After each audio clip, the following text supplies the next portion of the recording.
من يهده الله فلا مضل له ومن يضلل فلا هادي له وأشهد أن لا إله إلا الله وحده لا شريك له وأشهد أن محمدا عبده ورسوله يا أيها الذين آمنوا اتقوا الله حق تقاته ولا تموتن إلا وأنتم مسلمون يا أيها الناس اتقوا ربكم الذي خلقكم من نفس واحدة وخلق منها زوجها وبث منهما رجالا كثيرا ونساء واتقوا الله الذي تساءلون به والأرحام إن الله كان عليكم رقيبا يا أيها الذين آمنوا اتقوا الله وقولوا قولا سديدا يصلح لكم أعمالكم ويغفر لكم ذنوبكم ومن يطع الله ورسوله فقد فاز فوزا عظيما أما بعد.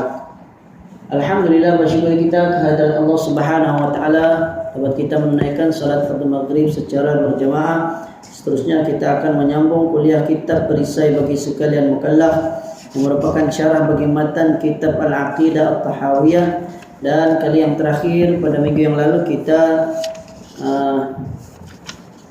masih dalam matan yang ke-104, tapi di penghujung lah. Kita telah sampai di penghujung pembahasan ataupun syarah oleh Syekh Al-Mandili, di mana matan yang ke-104 ini menceritakan tentang 10 sahabat yang dijamin syurga. Okey, 10 sahabat yang dijamin syurga itu adalah Abu Bakar, Umar, Uthman, Ali, Talhah, Az-Zubair, Sa'ad, Sa'id, Abdurrahman bin Auf, Abu Ubaidah bin Al-Jarrah. Kemudian, dan ia adalah merupakan kepercayaan bagi umat ini, mudah-mudahan redha Allah daripada mereka itu sekalian. Ya, Allah redha pada seluruh para sahabat Nabi tersebut. Dan kita telah bacakan secara ringkas lah, kita katakan secara ringkas sahaja biografi dari ke-10 orang sahabat yang dijamin syurga. Diawali dengan 4 khalifah ar-rasyidin. Ya, diawali dengan 4 khalifah ar-rasyidin. Kemudian disambung yang ke-5-nya Talhah bin Ubaidillah bin Uthman At-Tamimi Al-Qurashi. Yang ke-6 Az-Zubair bin Al-Awwam bin Khuwailid Al-Asadi Al-Qurashi. Yang ke-7 Sa'ad bin Abi Waqqas Az-Zuhri Al-Qurashi. Abdurrahman. Yang ke-8 Abdurrahman bin Auf Az-Zuhri Al-Qurashi. Yang ke-9 Sa'id bin Zaid bin Amru bin Nufail Al-Qurashi. Dan yang ke-10 Abu Ubaidah Al-Jarrah Amir bin Abdullah bin Al-Jarrah Al-Fahri Al-Qurashi. Okay?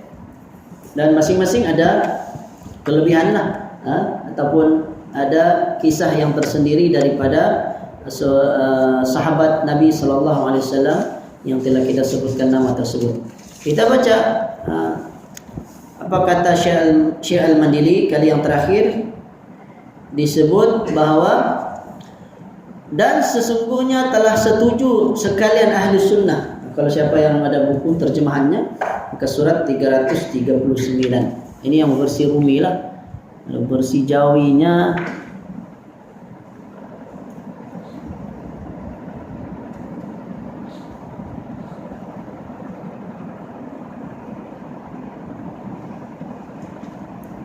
versi Jawinya muka surat 173. Tapi memang susah sedikit lah mau baca saja, bersambung-sambung semua. Dia punya tulisan, dia tidak ada perenggan-perenggan untuk kitab asal dia yang dalam tulisan Jawi. Okay? Dan sesungguhnya telah setuju sekalian ahli sunnah pada membesarkan mereka itu yang 10. Ke ahli sunnah wal jamaah, dia sebut ahli sunnah, itu ringkas je lah, nama panjangnya ahli sunnah wal jamaah. Membesarkan maksudnya kita memuliakan mereka itu yang 10. Ini 10 sahabat yang dijamin syurga. Dan mendahulukan akan mereka itu kerana barang yang telah masyhur dari kelebihan dan kepujian mereka. Sebab mereka ni terkenal dengan kemasyhuran, kelebihan serta kepujian mereka, ataupun perkara yang terpuji yang ada pada diri mereka. Sebab itu Rasulullah SAW pun memuji mereka dengan menyatakan bahawa mereka ini dijanjikan dengan syurga. Okey, dijanjikan dengan syurga. Dan bermula Rafidah benci mereka itu akan sahabat yang 10 yang tersebut, melainkan Sayyidina Ali radhiyallahu anhu. Kecuali siapa dia? Syiah. Okey, Syiah ni mereka membenci 10 sahabat ni kecuali Sayyidina Ali saja yang keempat. Nama yang keempat dari nama sahabat ni itu je yang mereka tidak benci. Sebab orang-orang Syiah ni mereka ada akidah mereka tersendiri. Di mana mereka mengatakan bahawa mereka ada 12 imam. Mereka kata ada 12 imam. Kononnya imam yang pertama adalah Sayyidina Ali. Maksudnya imam ni imam selepas Nabi Muhammad lah. Okey, kononnya begitulah. Tapi realiti yang berlaku bukan Sayyidina Ali jadi khalifah yang pertama. Siapa dia? Sayyidina Abu Bakar. Dan itu telah diterima, disepakati oleh seluruh para sahabat Nabi. Maka tidak mungkin para sahabat Nabi mereka semua ramai-ramai sepakat untuk mendustakan ajaran Rasulullah sallallahu alaihi wasallam. Kerana Rasulullah sallallahu alaihi wasallam bersabda, "Innallaha la yajma'u hadhihi al-ummah 'ala ad-dhalalah." Sesungguhnya Allah tidak akan menghimpunkan umat ini di atas kesesatan. Tidak mungkin sahabat Nabi semua berkumpul untuk melakukan perbuatan yang sesat. Ayat ini melantik seseorang yang tidak layak. Telah kita nyatakan sebelum ini hadis-hadis, bukti-bukti di mana Abu Bakar adalah orang yang paling layak menggantikan Nabi sebagai khalifah, sebagai pemimpin. Bukan sebagai Nabi, kerana Nabi yang terakhir adalah Nabi Muhammad sallallahu alaihi wasallam. Tidak ada lagi Nabi setelah Nabi Muhammad. Okay? Jadi Abu Bakar tu dilantik berdasarkan kesepakatan para sahabat Nabi. Walaupun ada pertikaian, memang tidak dinafikan. Ada kisah-kisah yang telah kita sebutkan. Ada pemilihan. Mula-mula kaum Ansar lantik di kalangan mereka, kaum Muhajirin lantik di kalangan mereka. Akhirnya Sayyidina Umar mengangkat tangan Abu Bakar dan membai'ah. Abu Bakar, aku membai'ah engkau, aku bai'ah. Ini bai'ah ni janji taat setia. Melantik, dia kata Abu Bakar sebagai pemimpin kami, khalifah yang pertama. Ini yang selepas Rasulullah wafat. Lalu diikuti oleh seluruh para sahabat Nabi yang lain. Tidak ada seorang pun yang yang tidak bersetuju, yang tidak berbai'ah. Memang ada riwayat yang mengatakan bahawa Sayyidina Ali lewat sedikit. Memang ada. Sayyidina Ali terlewat berbai'ah kepada Abu Bakar.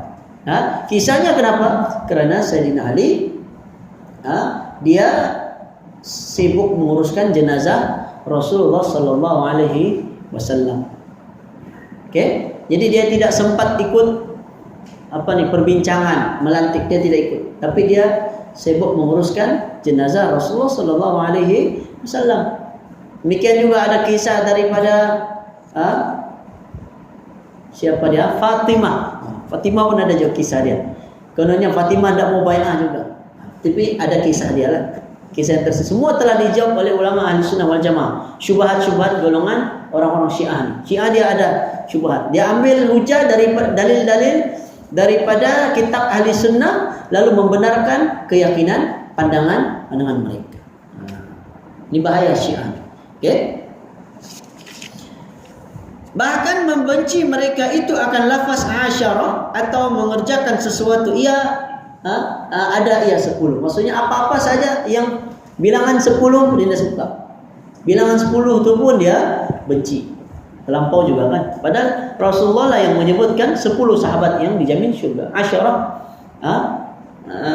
disebut bil jannah, 10 sahabat Nabi yang masuk syurga. Okay? Dan kasih mereka itu ganti dengan yang 10 itu akan 12. Orang-orang Syiah menggantikan nomor 10 tadi kepada 12. Walaupun ada dalil. Ada dalil. Okay? Dan kita telah sebut nama dia, yaitu nama-nama ini dikatakan inilah imam-imam orang Syiah. Yang pertama Sayyidina Ali.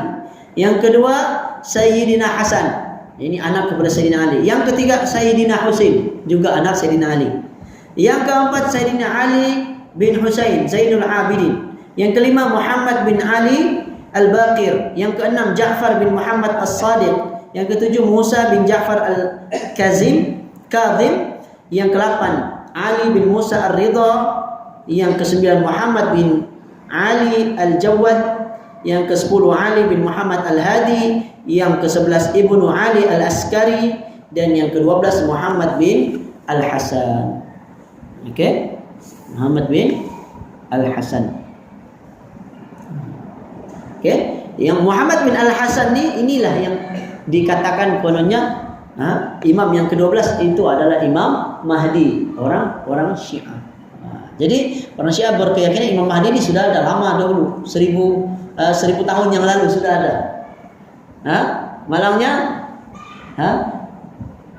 ataupun dalam keyakinan mereka tuh kononnya imam 12 mereka ni digaibkan. Dan banyak ajaran-ajaran sesat hari ini yang ada yang mengatakan demikian. Kononnya pemimpin mereka ni belum mati, belum meninggal, tetapi digaibkan. Kononnya nanti akan keluar di akhir zaman ketika mana Imam Mahdi keluar. Jadi macam Syiah lah. Imam ke-12-nya sudah bersembunyi di dalam gua. Lepas tu nanti akhir zaman kononnya bila Allah perintahkan keluar baru dia keluar. Jadi apa dia buat dalam gua tu? Bersembunyi, diam-diam aja. Dan umurnya kalau ikutkan umurnya imam yang ke-12 ini sudah 1000 tahun. Sudah 1000 tahun. Dia mengambil ijtihad mereka, kononnya umurnya tu bila dia keluar umur yang sama. Dia sama seperti mana Nabi Isa alaihissalam diangkat ke langit. Ketika umur berapa? Kalau tidak silap saya 33 tahun. Ataupun 30 lebih lah. Belum mencapai 40 tahun Nabi Isa diangkat ke langit. Nanti Nabi Isa akan turun semula ketika mana Dajjal ni sudah keluar, sudah zahir keluar. Maka Nabi Isa akan turun semula dalam keadaan umur yang sama ketika dia diangkat. Umur 30 lebih Nabi Isa. Jadi ada pandangan begitulah, kononnya gitu. Tapi apa dalil mereka? Mereka tidak ada dalil, melainkan hadis-hadis yang mereka reka, yang mereka cipta, ataupun hadis-hadis palsu yang mereka sendiri reka atau karang. Kata Syekh Al-Mandili, berlebih-lebihan mereka itu dan melampaui mereka itu pada kasih akan yang 12 itu. Jadi 12 imam ni mereka sangat berlebih-lebihan sampai apa? Dikatakan orang Syiah ni pandangan mereka imam yang 12 ni maksum. Maksum ni apa? Tidak buat dosa, macam Nabi sudah. Ini pandangan orang Syiah. Tiada ada datang menyebut akan imam 12 di dalam hadis, melainkan membatalkan ia akan perkataan mereka, yaitu hadis. Ada satu hadis yang lain, hadis yang berbunyi yang bermaksud sentiasa Islam itu kuat dengan 12 khalifah. Hadis riwayat Imam Muslim. Juga ada lafaznya kalau tidak silap saya dalam Al-Bukhari. Islam itu kuat dengan 12 orang khalifah. Maksudnya apa 12 khalifah? Maksud 12 khalifah yang dilantik betul-betul. Jadi ini memang ada khilaf di kalangan ulama jugalah. Siapakah 12 ini khilaf? Setiap ulama dia ada ijtihad mereka. Mereka menentukan siapa dia, orang dia. Sehingga cukup 12. Ada yang kata sampai Daulah Abbasiyah sahaja, termasuk Muawiyah. Termasuk 4 orang khalifah Ar-Rasyidin. Dikira-kira sampai cukup 12 orang.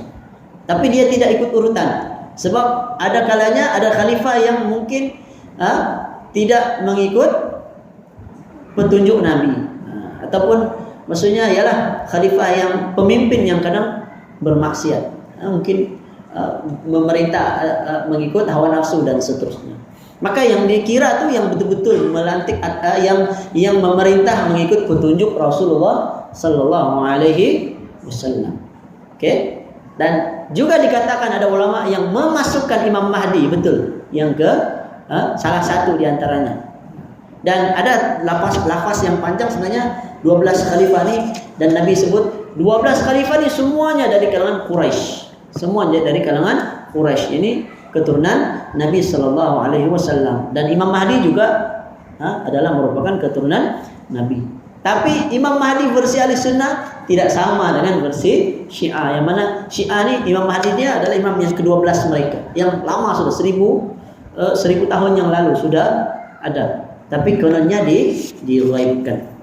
Okay. Kata Syekh Al-Mandili, kerana dikehendaki dengan mereka itu sekalian khalifah yang 4 dan Muawiyah dan anaknya Yazid dan Abdul Malik bin Marwan dan sekalian anaknya yang 4, dan masuk di dalam mereka itu adalah Umar bin Al-Khattab. Okay. Jadi hadis tentang 12 ni kata Syekh Al-Mandili, 4 khalifah termasuk Muawiyah dan anaknya Yazid, kemudian Abdul Malik bin Marwan dan lagi anaknya yang 4 orang. Okey, dikira, dan termasuk juga Umar bin Abdul Aziz, termasuk semuanya. Jadi ada 12 orang khalifah. Inilah 12 khalifah yang disebutkan di dalam hadis Nabi sallallahu alaihi wasallam, di mana Islam itu menjadi kuat di tangan 12 orang khalifah, bukan 12 orang imam seperti yang dikatakan oleh golongan Syiah. Kerana tidak semua nama-nama yang disebutkan ini menjadi khalifah. Kan? Contohnya Hasan, ialah Hasan sempat Husain, dia tidak jadi khalifah. Okey? Dan nama-nama yang lain itu adalah pandangan orang Syiah. Jadi ini secara ringkaslah. Okey? Kita masuk matan yang baru, matan yang ke-105. Wa man ahsanal qawla fi ashabi Rasulillah sallallahu alaihi wasallam wa azwajihi at-tahirat min kulli danas wa dhurriyyatihi al-muqaddasin min kulli rijs faqad bari'a minan nifaq. Okay? Maksudnya, dan barang siapa mengelokkan akan perkataan pada sekalian sahabat Rasulullah sallallahu alaihi wasallam. Ya, sesiapa yang menyebut terhadap para sahabat ni yang baik-baik saja. Maksudnya kita kena menyebut perkataan yang elok untuk para sahabat Nabi, walaupun kadang-kadang mereka juga tersalah. Maka tidak kita besar-besarkan sebagaimana golongan ahli bid'ah seperti golongan Syiah, golongan Khawarij, golongan Mu'tazilah, golongan-golongan yang menyimpang dari jalan ahli sunnah wal jamaah. Okay? Mereka ni cari sisi keburukan. Muawiyah contohnya, dia cari kesalahan-kesalahan lalu dibesar-besarkan. Okay? Dan sekalian istrinya yang suci mereka itu dari tiap-tiap daki. Okay, tahiratu min kulli danas. Danas ni daki, berkotoran lah. Okay. Wa dzurriyyatihil muqaddasina min kulli rijs, dan juga sekalian anak cucunya yang dibersihkan dari tiap-tiap yang kotor. Faqad bari'a minan nifaq, maka sesungguhnya telah lepas ia daripada nifaq. Okay, nifaq ni munafik lah. Kalau kita berkata elok tentang sahabat Nabi, kemudian kita mensucikan istri serta anak cucu Rasulullah sallallahu alaihi wasallam daripada kekotoran. Maksudnya kotorannya maksudnya perkara yang keji lah. Kita sebut, kita tidak memburuk-burukkan mereka, mencela mereka. Okay? Termasuk istri. Adapun golongan Syiah, istri pun mereka cela. Antaranya Aisyah. Mereka cela, dan bahkan mereka menuduh wal'iyadu billah sebagai penzina kepada Aisyah. Memang ada kisah, tapi kisah tu jelas dalam hadis tu dijelaskan bahwa Sayyidatina Aisyah dia difitnah, kan? Dia difitnah, dan masa tu Rasulullah sallallahu alaihi wasallam pun dalam dilema juga, tidak tahu. Kisahnya di mana Aisyah ni istri Nabi ketika ikut ekspedisi perjalanan bersama Nabi, biasanya Nabi akan bawa istri Nabi ikut sekali keluar. Contohnya pergi berperang contohnya, kan. Kadang-kadang salah seorang istri Nabi bawa, diletakkan di dalam tenda, dalam ni macam kemah, tapi kemah tu yang diangkat oleh orang. Dia macam bentuk orang dulu-dulu lah, masuk dalam macam kereta yang orang yang angkat, ataupun diletakkan di atas unta, begitu. Jadi Aisyah ni diceritakan dalam hadis yang panjang, hadis riwayat Bukhari, bahwa dia selalu nama dia naik. Bila diundi, cabut undi, kerana isteri Nabi ramai kan, maka dicabut undi. Dan kalau mau ikut hari, confirm lah dah dapat. Jadi untuk adilnya cabut undi. Jadi selalu naik nama Aisyah. Jadi Aisyah satu ketika Nabi berhenti di satu tempat, berhenti seketika, lalu Aisyah ni dia keluar. Dia keluar buat apa saya lupa sudah. Tapi dia keluar sekejap, kan? Kemudian bukan, dia keluar sebab hilang dia punya rantai. Dia cari dia punya rantai dia. Dia punya rantai di leher dia tu, rantai emas dia tu hilang. Lalu dia sedang cari-cari. Ketika dia cari itu, lalu dia dia perasan, dia tengok dia punya tenda tadi itu sudah dibawa. Jadi orang-orang ramai, Nabi dan sahabat Nabi sudah jalan. Tertinggal Aisyah. Okey, Aisyah ni tertinggal. Lalu apa dia buat? Dia pun tunggulah. Mungkin akan ada orang cek nanti, rupanya kosong dalam, mesti ada orang ambil balik dia. Jadi dia pun rehat tunggu. Dalam dia rehat, dia tunggu-tunggu tu dia tertidur. Okey. Lalu ada seorang sahabat bernama Safwan bin Mu'attal. Okey. Safwan bin Mu'attal ni dia disuruh oleh Nabi untuk memeriksa apa-apa yang tertinggal daripada barang-barang perjalanan mereka. Jadi Safwan bin Mu'attal ni para ulama cerita bahawa dia ni sempat dia kenal lah Aisyah ni, kerana sebelum ayat hijab turun dia sempat melihat wajah Aisyah. Jadi dia tahu itu Aisyah. Dia lihat Aisyah, masa tu Aisyah sedang buka dia punya dia punya niqab dia.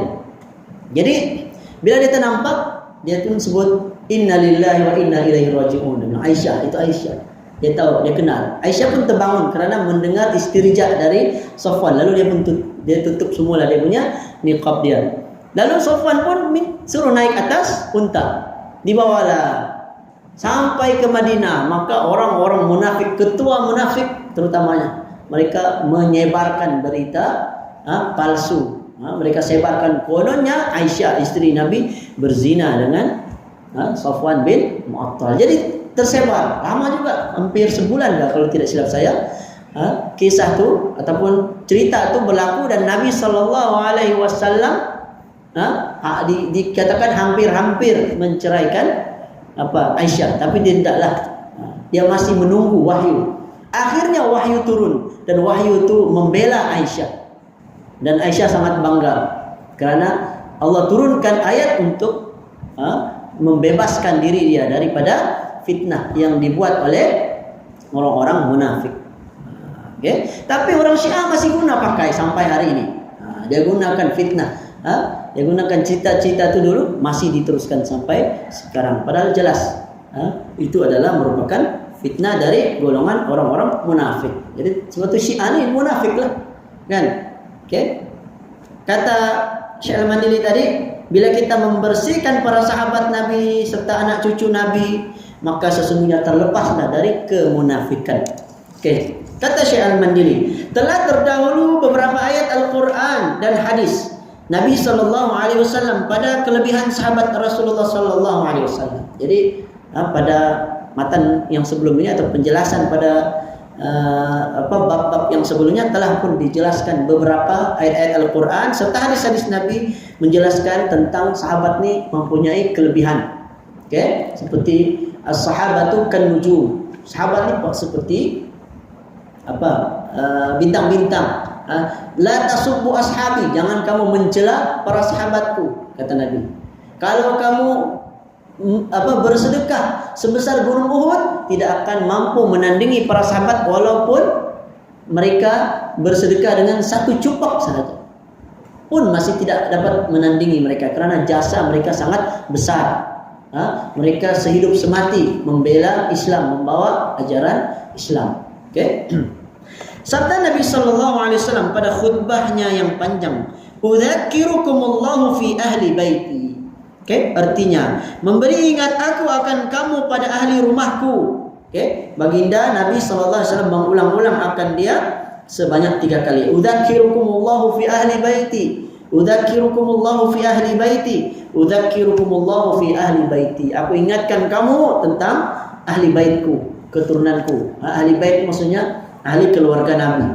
Ahli rumahku. Bait itu maksudnya rumah, tapi maksudnya ahli keluarga Nabi. Okay? Keturunan Nabi. maka Nabi peringatkan. Nabi sering memberi peringatan supaya kita ingat pada ahli bait Nabi sallallahu alaihi wasallam, di mana mereka ni mempunyai kelebihan lah ahli bait ni. Pun begitu tidaklah sampai kita memaksumkan sebagaimana golongan Syiah. Dan daripada Abu Bakar As-Siddiq radhiyallahu anhu berkata, urqubu Muhammadan sallallahu alaihi wasallam fi ahli baiti. Artinya, pelihara oleh kamu akan Muhammad sallallahu alaihi wasallam pada ahli keluarganya, ahli rumahnya, yakni jangan kamu menyakiti akan mereka itu dan jangan kamu buat kejahatan akan mereka itu. Ini siapa dia? Para ahli keluarga Nabi sallallahu alaihi wasallam. Jangan kita menyakiti mereka. Dan bermula perkataan pengarang rahimahullahu taala mengelokkan perkataan ini ahsanal qaul wa min ahsanil qaul, kata wa man ahsanal qaul, sesiapa yang memperbaiki ucapannya, memperelokkan ucapannya. Maksudnya apa? Ucapan terhadap para sahabat Nabi. Yang kedua, istri-istri Nabi. Yang ketiga, anak cucu Nabi. Maka dia telah terlepas daripada kemunafikan. Artinya, kata Syekh Al-Mandiri, tiada menyebutkan mereka kita akan mereka itu dengan perkataan yang tidak baik, dan tiada mencela kita akan mereka itu. Kita tidak, maksudnya kita tidak boleh mengucapkan perkataan yang tidak elok untuk tiga tadi, sahabat, istri, dan juga anak cucu Nabi. Dalam secara ringkasnya, ahli bait. Ahli bait ini maksudnya keluarga Nabi lah. Termasuk juga sahabat tadi. Sahabat ni sudah penjelasannya yang lalu, lebih terperinci dalam matan yang sebelumnya.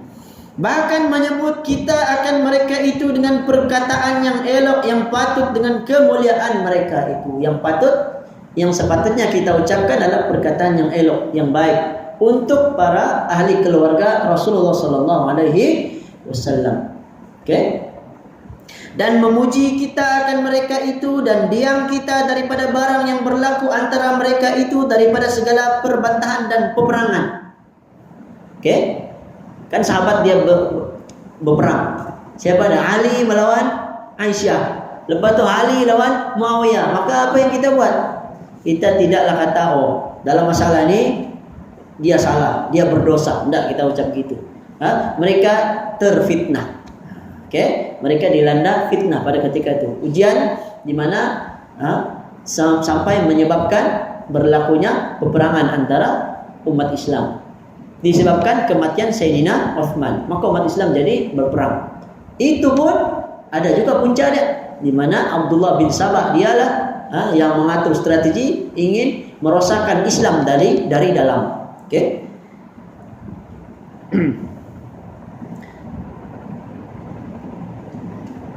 Yang kena bunuh dengan sebabnya beberapa banyak dari mereka itu, kerana barang yang berlaku di antara mereka itu hanya saja adalah ia dengan ijtihad daripada mereka itu.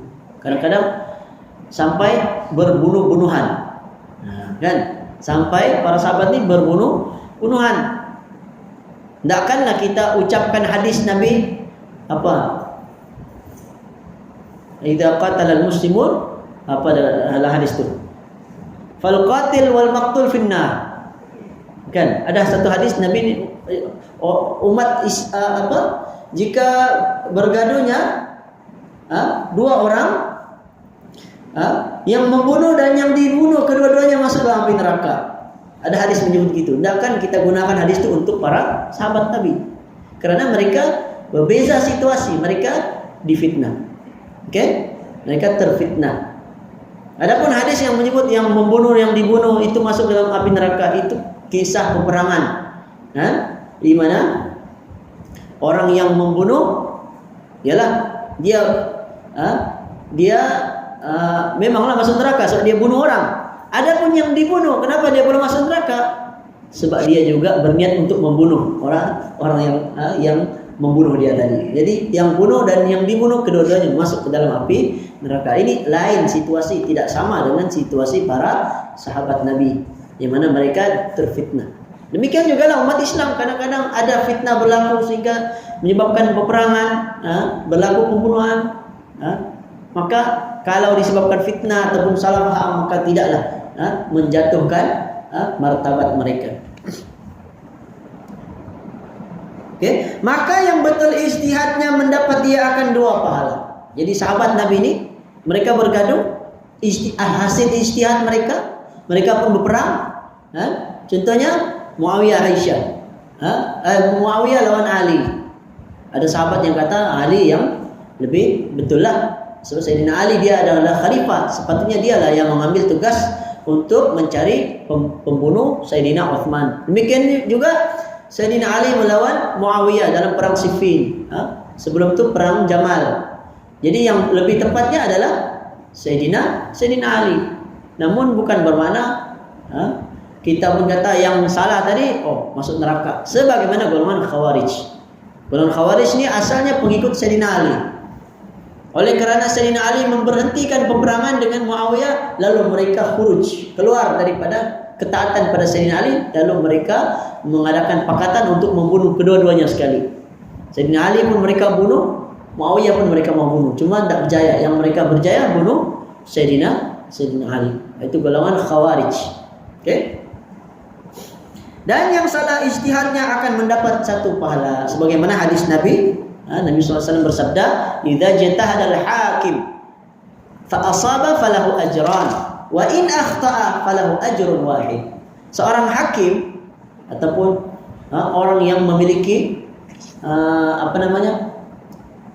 authority. Hakim, dia ada authority, dia boleh menentukan. Demikian juga para ulama kata termasuklah para ahli mujtahid. Mujtahid ni siapa? Mujtahid mutlak macam imam-imam mazhab, kan? Para imam-imam hadis yang mana mereka mempunyai ilmu yang mendalam tentang Quran, Sunnah, begitu juga tentang fiqh, khilaf-khilaf, bahasa Arab, usul, mereka tahu sehingga mereka boleh berijtihad. Jadi kalau mereka betul, mereka dapat 2 pahala. Mereka salah, mereka tidak berdosa, tetap diberikan 1 pahala. Yaitu kalau betul, pahala betul dan pahala ijtihad. Kalau salah, dapat pahala ijtihad tapi tidak dapat pahala betul. Faham tak? Mereka berijtihad, jadi betul, dapat pahala betul dan pahala ijtihad. Kalau salah, dapat pahala ijtihad, tidak dapat pahala betul. Maksudnya dia salah, kan? Oleh kerana tidak betul, maka tidaklah dapat pahala. Tapi mereka tidak berdosa kerana mereka ahli. Mereka orang yang berautoriti untuk melakukan ijtihad. Demikian para sahabat Nabi. Mereka orang yang ahli dalam Islam. Bahkan mereka yang mula-mula sekali membawa ajaran agama Islam, memikul Islam ini di zaman awal Islam. Bahkan Nabi puji, khairun nasi qarni thumma alladhina yalunahum thumma alladhina yalunahum. Sebaik-baik manusia adalah manusia yang ada pada kurun aku, yakni sahabat Nabi. Thumma alladhina yalunahum, kemudian orang yang mengikuti setelah mereka yaitu para tabi'in. Thumma alladhina yalunahum tabi'in. Jadi ketiga awal kurun, 3 kurun pertama yang terawal dari Islam adalah merupakan manusia yang terbaik, kata Rasulullah sallallahu alaihi wasallam. Tapi bukan bermakna mereka tidak memiliki kesalahan. Kerana kata Nabi, kullu bani Adam khata' wa khairul khata'in at-tawwabun. Setiap manusia pasti melakukan kesilapan dan sebaik-baik di antara mereka yang melakukan kesilapan adalah mereka yang bertaubat. Taubat, mohon keampunan kepada Allah SWT. Tiada siapa yang terlepas dari kesalahan, kerana kita semua adalah manusia. Sebagaimana bapa kita yang pertama, yakni Nabi Adam alaihissalam, juga tersalah, kan, termakan buah larangan. Allah sudah larang tapi makan juga. Jadi menggambarkan sifat manusia demikianlah. Daripada awal telah kita warisi. Tapi bukan bermakna bila buat salah artinya kau salah tiada maaf bagimu. Tidak, kan? Oleh kerana salah tidak diampunkan, tidak ada istilah begitu. Salah Allah pasti ampun. Okay? Kecuali orang yang melakukan syiriklah, perbuatan syirik tapi dia tidak memohon keampunan. Dalam ayat Al-Quran Allah kata, Innallaha la yaghfiru an yushraka bihi wa yaghfiru ma duna dzalika liman yasha. Sesungguhnya Allah tidak akan mengampunkan dosa orang yang menyekutukan Allah, mensyirikkan Allah. Tetapi Allah mengampunkan dosa selain daripada perbuatan syirik bagi sesiapa yang dikehendakinya. Allah kehendaki ampunkan dosa orang yang buat dosa, tapi dosanya itu tidaklah sampai kepada perbuatan syirik, boleh Allah ampunkan. Okey? Artinya kalau orang melakukan kesilapan, apabila dia telah bertaubat daripada kesilapannya, maka kita hendaklah memaafkan orang tersebut. Baik, kita sambung lagi kata Syekh Al-Mandili. Dan bahwasanya itu segala darah mereka itu yang tumpah telah mensucikan Allah Ta'ala akan tangan kita daripadanya. Okay? Maka tiada patut bahawa kita lumurkan dengan dia akan lidah kita. Okay? Jadi dengan pertumpahan darah mereka tersebut, maka sepatutnya kita jangan pula kita lumuri tangan kita. Ini perumpamaan lah. Kerana mereka sampai bergaduh, sampai berbunuh-bunuhan, lalu kita pun masuk campur, kita pun memburukkan salah satu di antara keduanya. Maka tidak sepatutnya. Dengan lidah, dengan lidah maksudnya kita mengucapkan yang tidak elok, ataupun dengan tangan. Bagaimana? Dengan cara menulis, kan? Tidak semua orang cakap. Ada orang yang menulis yang tidak elok. Zaman sekarang zaman menulis status kah, contohnya kan, menulis artikel kah, kita tulis sesuatu yang tidak elok, maka sebagian ulama kata termasuk juga, kerana dia tulis tu juga termasuk, orang pun boleh baca, akhirnya jadilah tersebarlah ucapannya itu kepada orang lain. Dan bahawasanya berkata oleh pengarang rahimahullahu ta'ala, maka sungguhnya telah lepas ia daripada nifaq. Okay? Kerana bahawasanya ar-rafdu, ar-rafidna, maksudnya orang-orang rafidah lah. Okay? Orang-orang rafidah ni mereka artinya berlebih-lebihan pada mazhab Syiah dan mengharuskan akan mencela sahabat radhiyallahu anhum. Okay? Maksudnya apa Syiah ni? Rafid, nama dia Syiah Rafidah. Salah satu nama Syiah ni yang paling terkenal adalah istilahnya Rafidah. Rafidah ni berlepas diri.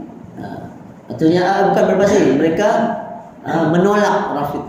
Menolak di mana mereka menolak, mereka membolehkan untuk mencela para sahabat Nabi sallallahu alaihi wasallam. Menolak, dia menolak siapa saya lupa, ada penjelasannya sebelum ni. Dia menolak di mana ada pandangan daripada para para ulama ataupun sahabat,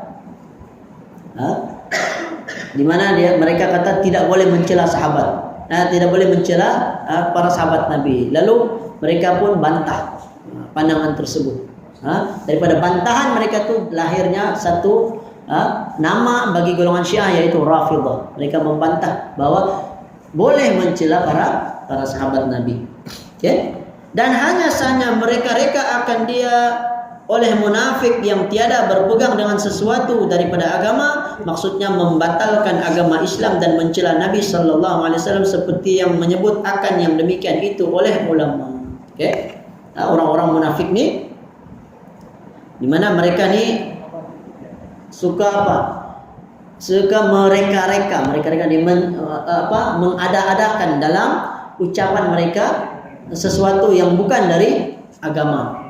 Bahkan itu termasuk bila mereka mencela Nabi ataupun para sahabat Nabi, menurut para ulama, kalau Nabi itu sendirilah untuk Nabi kita cela, termasuk syariat Nabi, pahala, dosa. Bila kita cela, itu termasuk dalam satu perkara yang boleh membatalkan keislaman seseorang. Tak boleh kita mencela agama Islam, mencela Allah, apalagi Al-Quran, Nabi, hadis-hadis Nabi. Bila kita cela maksudnya kita memburuk-burukkan kita menghina dan seterusnya, memperlekeh, bahkan bermain-main pun tidak boleh. Hanya dalam gurau-gurau saja.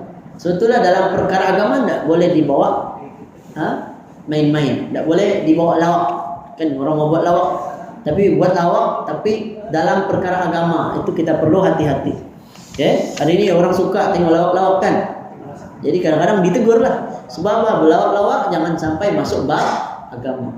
Kalau bab negara pun kadang dimarah, tidak boleh kita, tidak boleh. Apalagi tentang agama, lebih-lebih lagi tidak boleh. Kita tidak seperti mana agama-agama lain yang kadang mereka boleh buat gurauan, kan?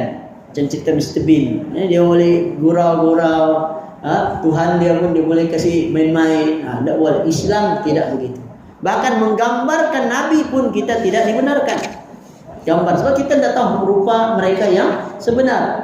Betul, biasanya ada cerita-cerita Nabi biasa tidak diperlihatkan wajah mereka, ditutup kerana kita tidak tahu. Dia termasuk dalam hal merendah. Kalau tiba-tiba kita menggambarkan dengan satu rupa, lalu orang pun kata buruk juga, sudah jadi satu bentuk celaan. Itu bahaya. Betul, Islam ni dia sangat berhati-hati dalam semua perkara. Jadi kita telah selesai dalam matan yang ke 105. InsyaAllah pada masa akan datang kita akan masuk pada matan yang ke 106. Okey. Saya rasa dah lama lagi ni, mungkin ada berapa lagi akan habis selesai kitab ini, sampai 100 berapa? 113. Siapa? Di ujung sekali 113 ya.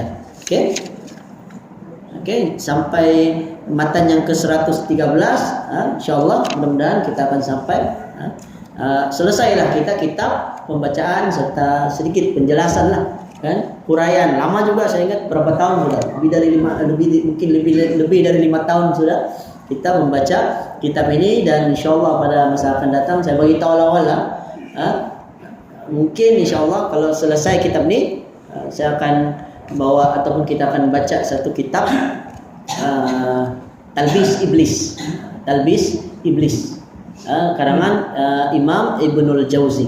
Okey, Talbis Iblis ni dia ada sikitlah masuk akidah juga sikit, tetapi dia masuk juga dalam bab-bab lebih kepada bagaimana iblis dia menghasut manusia supaya menjadi sesat. Okey, itu kitab yang sangat bagus. Kita hanya baca dan hurai secara ringkas sajalah. Mudah-mudahan kita dapat manfaat daripada pembacaan kitab-kitab para ulama. Bukan kita baca kitab kita sendiri, kita baca kitab para ulama. Wallahu alam, yang baik datang dari Allah, yang lemah dari saya sendiri. Saya mohon maaf sekiranya ada kekurangan, kesilapan dalam penyampaian saya. Aqulu qouli hadza wa astaghfirullahal azim li wa lakum. Wa sallallahu ala nabiyyina Muhammad wa ala alihi wa sahbihi wa baraka wasallam. Subhanakallahumma bihamdika asyhadu an la ilaha illa anta astaghfiruka wa atubu ilaik. Assalamualaikum warahmatullahi wabarakatuh.